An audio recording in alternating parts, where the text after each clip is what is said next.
Welcome to CNC tech engineers. आज का हमारा टॉपिक है tool nose radius compensation and CNC programming. आज हम देखेंगे कि टूल नोज रेडियस कॉम्पनसेशन की हमें क्या ज़रूरत पड़ती है, क्यों पड़ती है और उसको हम कैसे अचीव करते हैं। वेरियस कोड्स यूज़ करके हम कैसे टूल नोज रेडियस को कॉम्पनसेट करते हैं। तो चलिए चलते हैं हम टूल्स की तरफ, देखते हैं टूल्स कैसे हैं और उनको कैसे कॉम्पनसेट करते हैं। तो ये है हमारा CNC का एक टिपिकल इंसर्ट। यहाँ हम देख सकते हैं कि इस इंसर्ट में यहाँ पर ये एक काफ़ी बड़ा रेडियस बना हुआ है। ठीक है, ये रेडियस क्यों बनता है हम इसको समझते हैं। पहले मान लीजिए हम टूल बिना रेडियस के बनाते हैं, ये एकदम शार्प पॉइंट।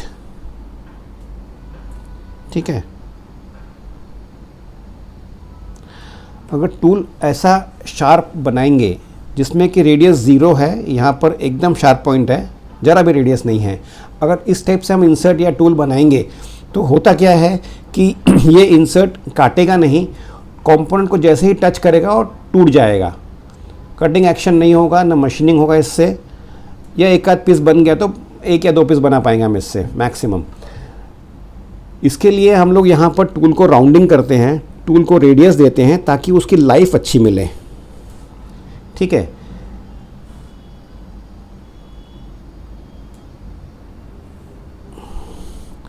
अब टूल रेडियस जो बनता है वो इंसर्ट के शेप पे भी डिपेंड करता है, साइज़ पे डिपेंड करता है और हमारे एप्लीकेशन पे डिपेंड करता है। हम रफिंग कर रहे हैं, फिनिशिंग कर रहे हैं, स्टॉक रिमूवल कितना है, डेप्थ ऑफ कट कितना है, फीड कितना है, सारे पैरामीटर्स पे हमारा टूल रेडियस डिपेंड करता है। और टूल रेडियस 0.1 से लेकर के 1.6 मिलीमीटर तक मिलता है। ठीक है, ये देखिए 0.1 है, इधर 0.2 का मिलता है इंसर्ट, 0.4 का मिलता है, 0.8 का मिलता है, 1.2, 1.6 सारे रेडियस के इंसर्ट्स हमको मार्केट में मिलते हैं। तो depending upon our application we can select the insert with the appropriate radius. अब होता क्या है, जब हम मशीनिंग कर रहे हैं या मशीनिंग करने के पहले जब हम ऑफसेट्स लेते हैं तो हमारा X ऑफसेट यहाँ से लिया जाता है,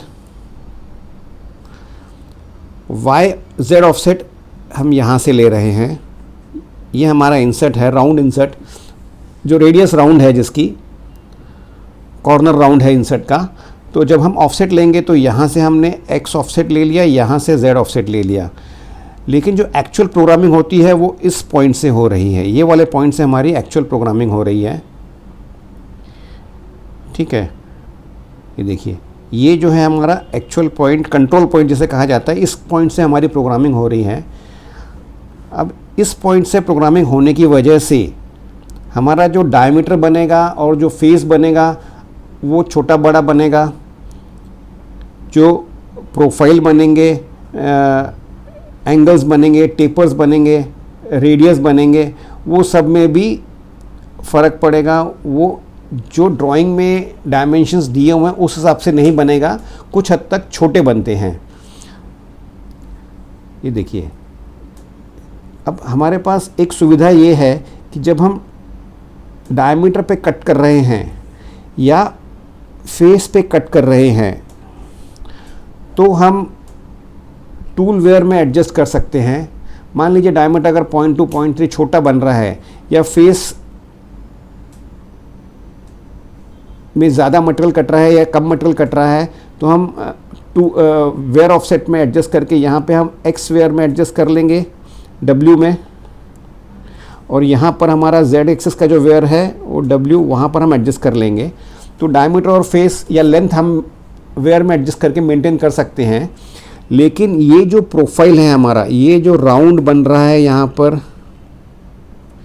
ये एंगल बन रहा है, इसको हम X और Z एक्सिस के वेयर में एडजस्ट करके कंट्रोल नहीं कर सकते हैं। और इसको कंट्रोल करने के लिए हमको tool nose radius compensation use करना पड़ता है। ये जो पाथ है, ये पाथ हमारा प्रोग्राम पाथ है, ये पॉइंट पे हम ये पाथ पे प्रोग्रामिंग किया हुआ है, जबकि हमारा कटिंग इस वाले पाथ पे हो रहा है। मतलब जो रेडियस और एंगल बन रहा है वो कुछ हद तक छोटा बन रहा है depending upon the tool radius. ठीक है, तो इसको हमको टूल नोज रेडियस कॉम्पनसेशन के कोड्स यूज़ करके कॉम्पनसेट करना है। तो ये 3 कोड हैं टूल नोज रेडियस कॉम्पनसेशन के। एक है G40 जो है वो कैंसिल करने के लिए है।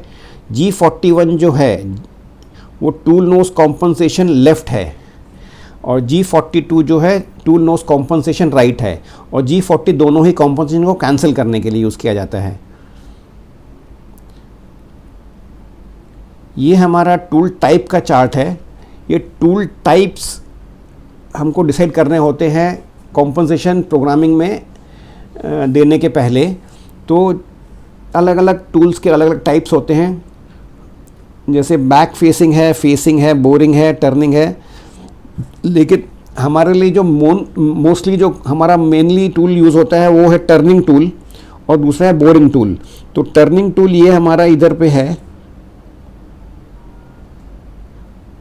टर्निंग टूल में हम टाइप 3 यूज़ करते हैं, और बोरिंग टूल में हम टाइप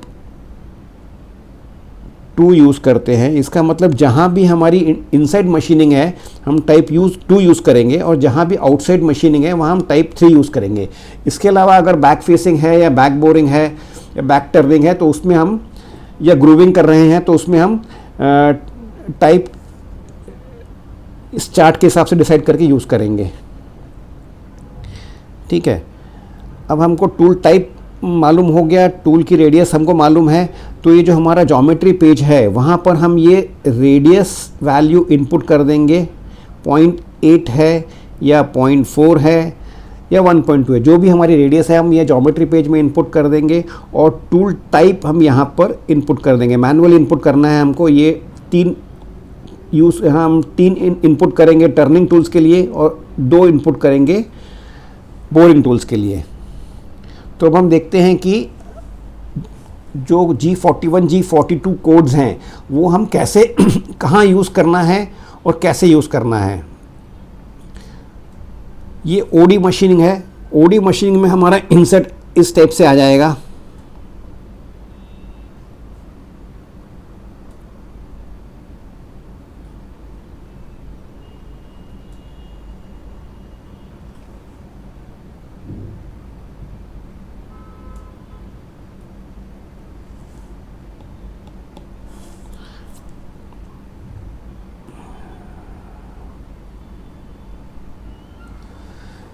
ये आईडी मशीनिंग में इंसर्ट हमारा इधर आ जाएगा।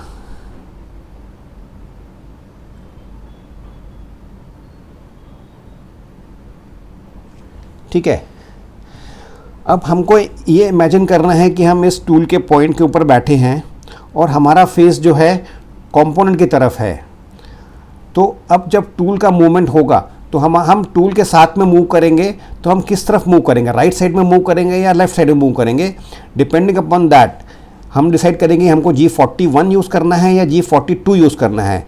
अब इसमें हम इनसाइड मशीनिंग कर रहे हैं, हम यहाँ बैठे हुए हैं, हमारा फेस कंपोनेंट की तरफ है, तो हमारा मूवमेंट जो होएगा लेफ्ट हैंड साइड पे होएगा, हमारे लेफ्ट हैंड साइड पे हमारा मूवमेंट होगा। तो यहाँ पर हम G41 यूज़ करेंगे। यहाँ पर हम G41 कोड यूज़ करेंगे।